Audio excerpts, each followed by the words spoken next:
नमस्कार, मैं हूं मनोज पन्नू। खाड़ी में एक बार फिर से बारूद की गंध तेज हो गई है। तेल के टैंकर, समुद्री रास्ते और सुपर पावर की सियासत सब एक खतरनाक मोड़ पर खड़े हैं। सवाल है कि क्या यूएई के तेल कारोबार ने ईरान को भड़का दिया है और क्या इस पूरे खेल के पीछे अमेरिका और ईरान की पुरानी दुश्मनी फिर उबाल पर है। आपको बता दें कि मध्य पूर्व में तेल सिर्फ कारोबार नहीं, ताकत की सबसे बड़ी भाषा कही जाती है। संयुक्त अरब अमीरात, जी हां, संयुक्त अरब अमीरात पिछले कुछ समय से अंतर्राष्ट्रीय बाजार में तेल की सप्लाई बनाए रखने के लिए नए रास्ते तलाश रहा है। और इसी बीच ईरान ने अचानक समुद्री रूट्स पर आक्रामक रुख दिखाना शुरू कर दिया है। जानकारों के मुताबिक यूएई कथित तौर पर ऐसे नेटवर्क्स के जरिए तेल बेच रहा था जो प्रतिबंधों के दायरे को बाईपास करते हैं। और यही बात ईरान को नागवार गुजरी है, क्योंकि खुद ईरान सालों से अमेरिकी प्रतिबंधों से जूझ रहा है। फिर भी यूएई पर ईरान खामोश था, लेकिन जब हॉर्मुज में फंसे जहाजों को निकालने के लिए ट्रंप ने प्रोजेक्ट फ्रीडम लॉन्च कर दिया, तो बदले में ईरान ने यूएई पर हमला कर दिया। समझिए.com में आज हम तेल के दम में क्या है, इसके साथ साथ कैसी साजिश हो रही है, कैसे अपने अपने हितों के लिए लड़ाई लड़ी जा रही है, इसको विस्तार से समझाएंगे।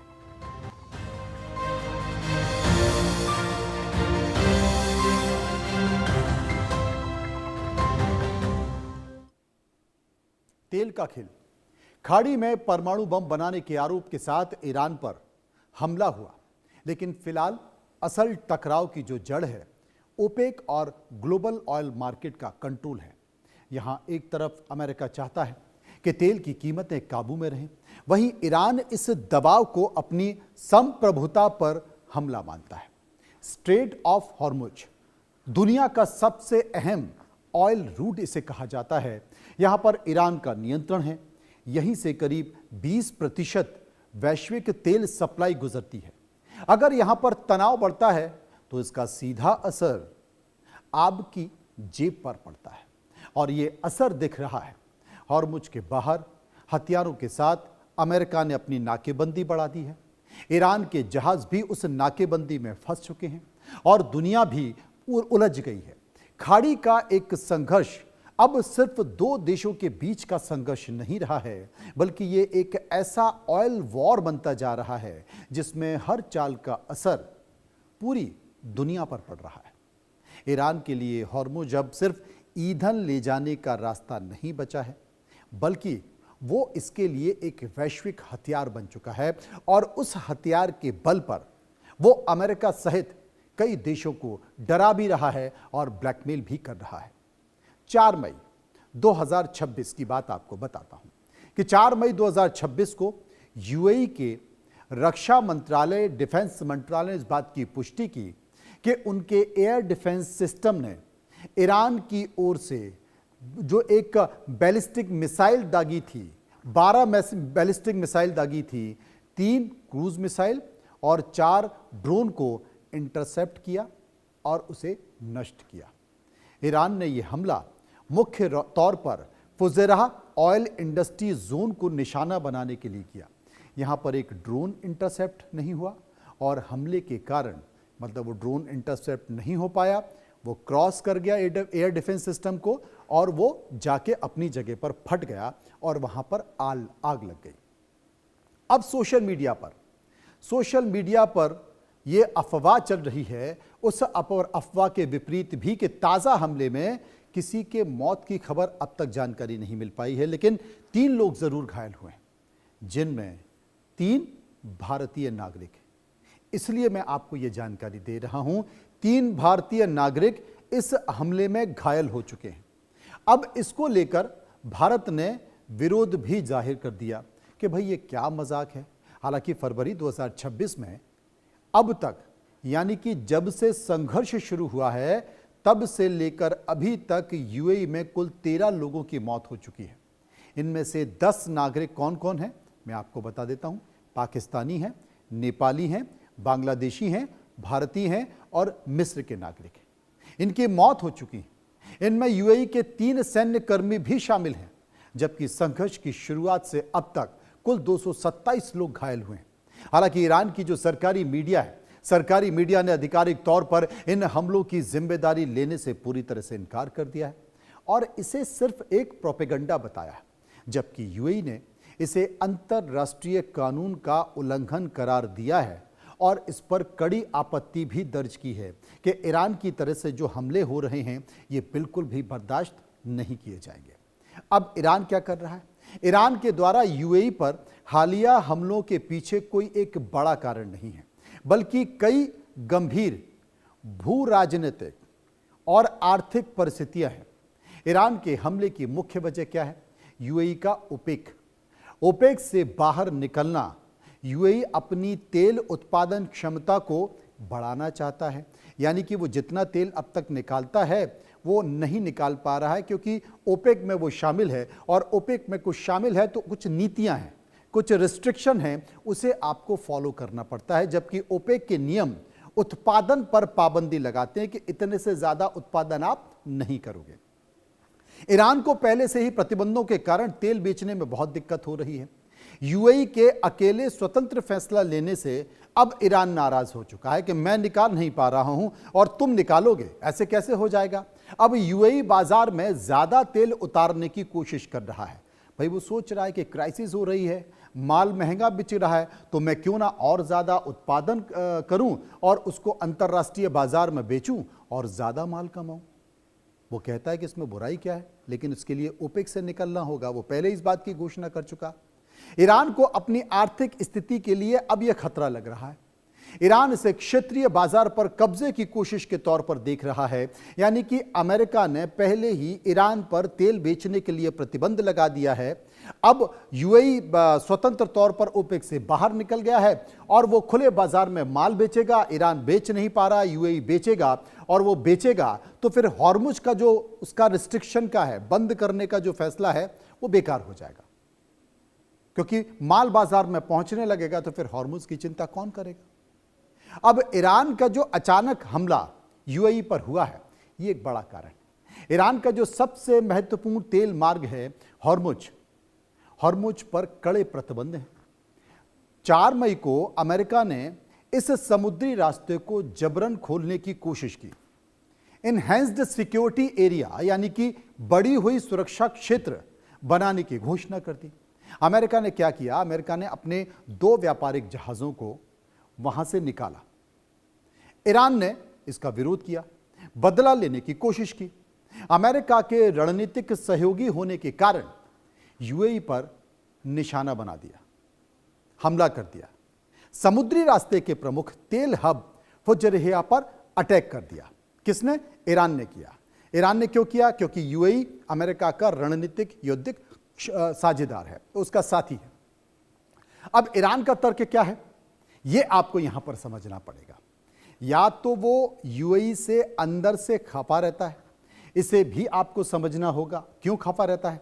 ईरान के अनुसार यूएई अपनी जमीन का इस्तेमाल अमेरिका की सेना के लिए कर रहा है, उनके ठिकानों के लिए कर रहा है। उदाहरण के तौर पर अल धफरा एयरबेस के लिए वो अमेरिका को इस्तेमाल करने दे रहा है। उस एयरबेस को वहां से अमेरिका क्या कर रहा है? ईरान पर हमला कर रहा है।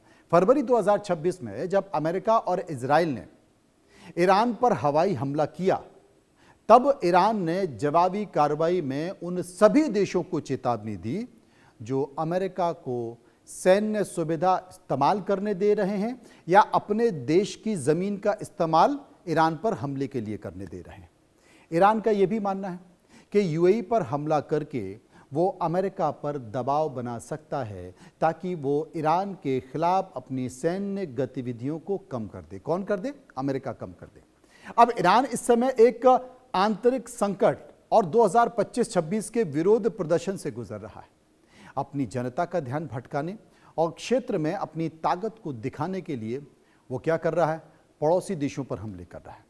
बहरीन पर हमला कर रहा है, ओमान पर हमला कर रहा है। ये दबाव बनाने की रणनीति है जो ईरान अपना रहा है। अब क्या हो रहा है जिससे उनको देशों को लगे कि देखिए भाई ईरान कितनी जवाबी कार्रवाई कर रहा है।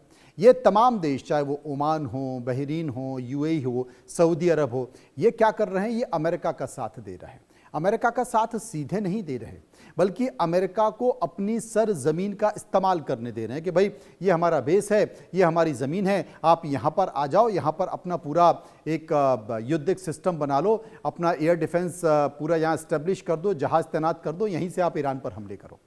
तो ईरान कह रहा है कि अमेरिका तो मैं कुछ कर नहीं सकता, वहाँ जाके तो हमला कर नहीं सकता, लेकिन मैं तुमको देख लेता हूँ, तुम्हें ठोकता हूँ सबसे पहले। तो ईरान इन देशों को ठोक रहा है।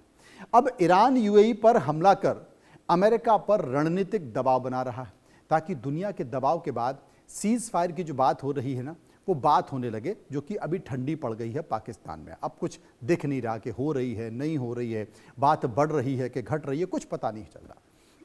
इसलिए वो यूएई जैसे नरम सॉफ्ट जो टारगेट है उन पर हमला कर रहा है, जो क्या कर रहे हैं? अमेरिका को बातचीत के लिए मजबूर कर रहे हैं कि भाई हम बलि का बकरा बन रहे हैं, तुम उसको हमला कर रहे हो, वो तुम्हारे ऊपर हमला कर रहा है, हमारे देश की ऐसी तैसी हुई जा रही है, वो हमारे ऊपर हमला कर दे रहा है, हमारे लोग परेशान हैं, हमारे देशों में डर भय बना हुआ है, हमारा जो धंधा है, तेल का धंधा है, वो धंधा मारा जा रहा है, तो कुछ तो करो, बातचीत करके ख़त्म करो। यूएई इस बात को लेकर अमेरिका पर दबाव बना रहा है। अब आज क्या हुआ?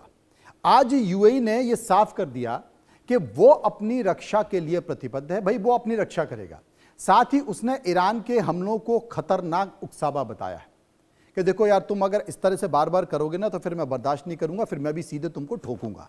लेकिन ईरान क्या हुआ? ईरान के हमले के पीछे एक और बड़ी वजह है, और वो है अमेरिका का प्रोजेक्ट फ्रीडम।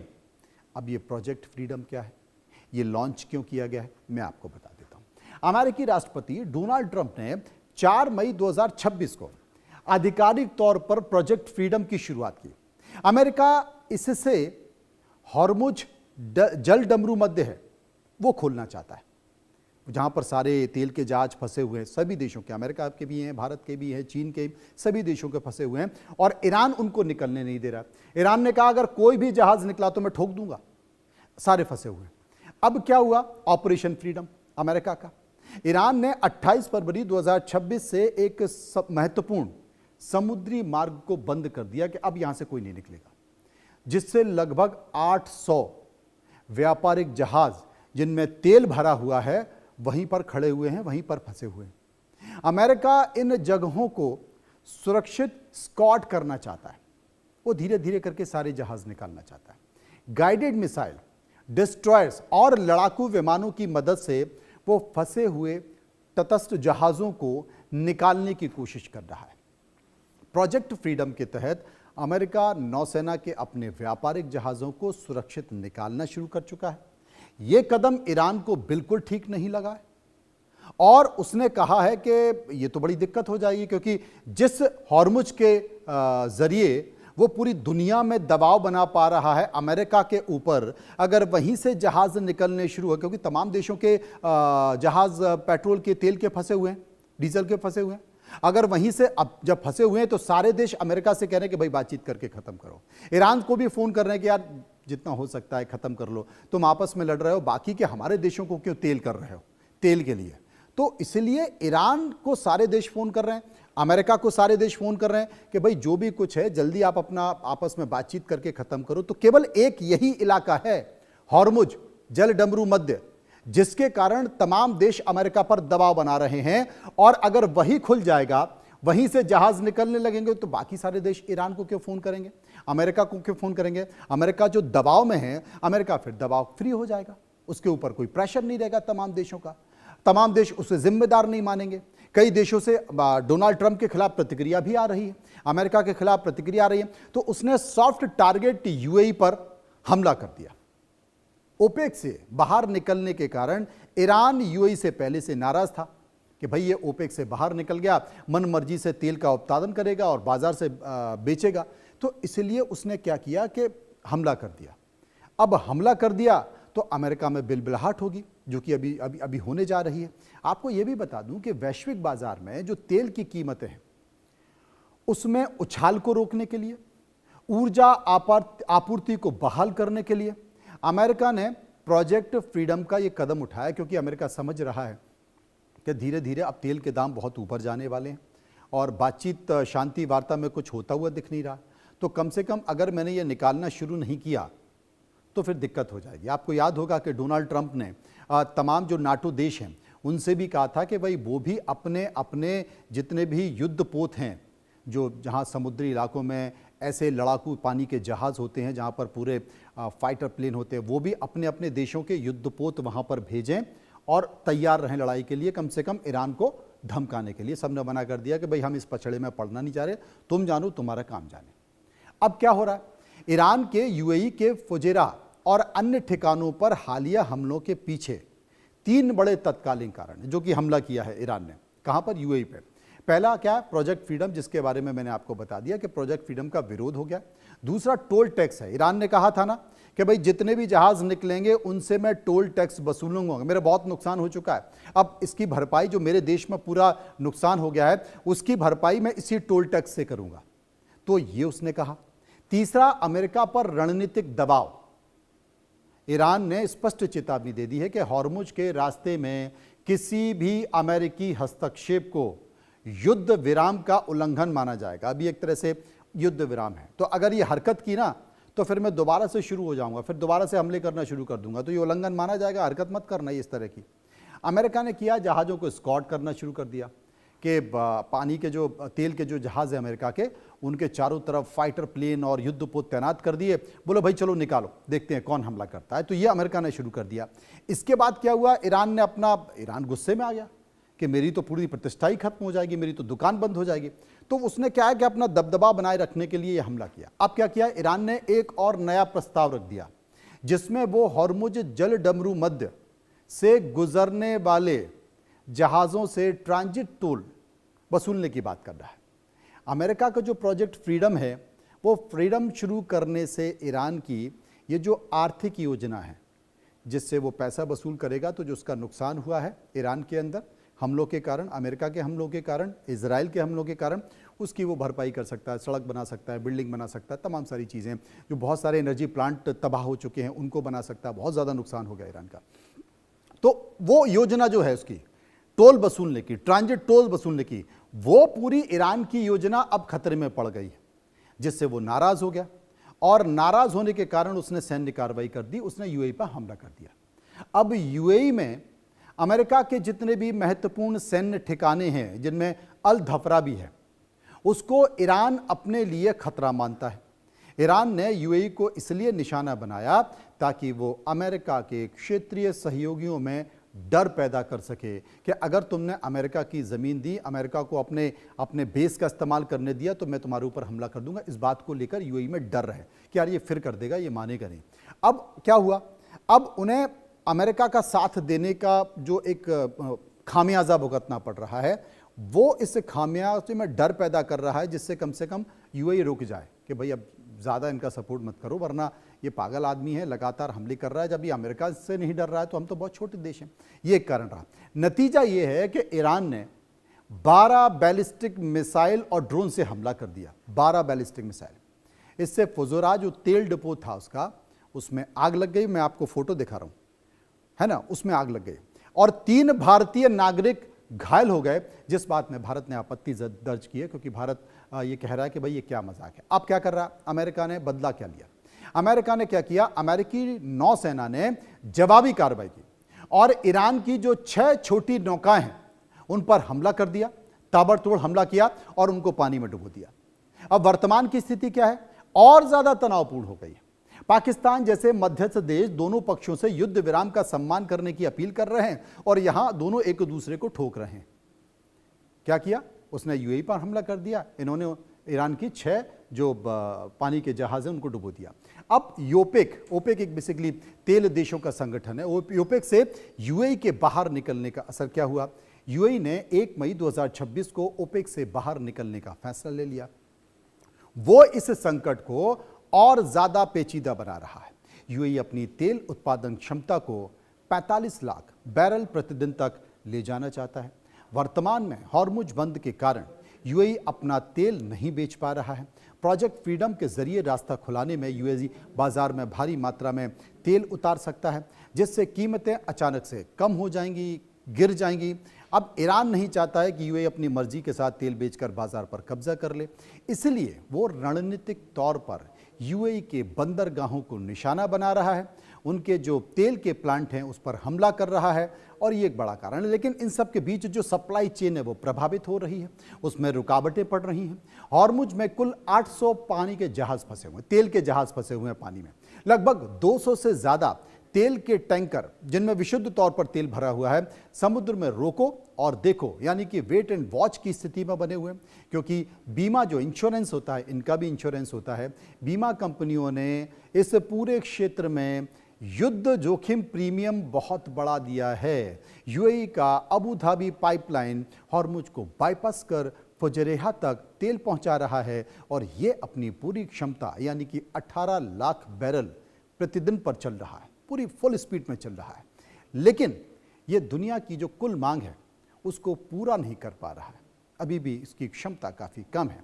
अब जब अमेरिका का प्रोजेक्ट फ्रीडम ईरान पर एक और करारा प्रहार बताया जा रहा है, लेकिन प्रोजेक्ट हॉर्मुज पर ईरान के नियंत्रण को धता भी बता रहा है। यानी कि अमेरिका अपने प्रोजेक्ट फ्रीडम के जरिए जहाज़ तो निकाल पा रहा है, लेकिन उस पर हमले भी हो रहे हैं। हालांकि मामला भी रुक गया, लेकिन अभी तेल को लेकर संकट क्या है।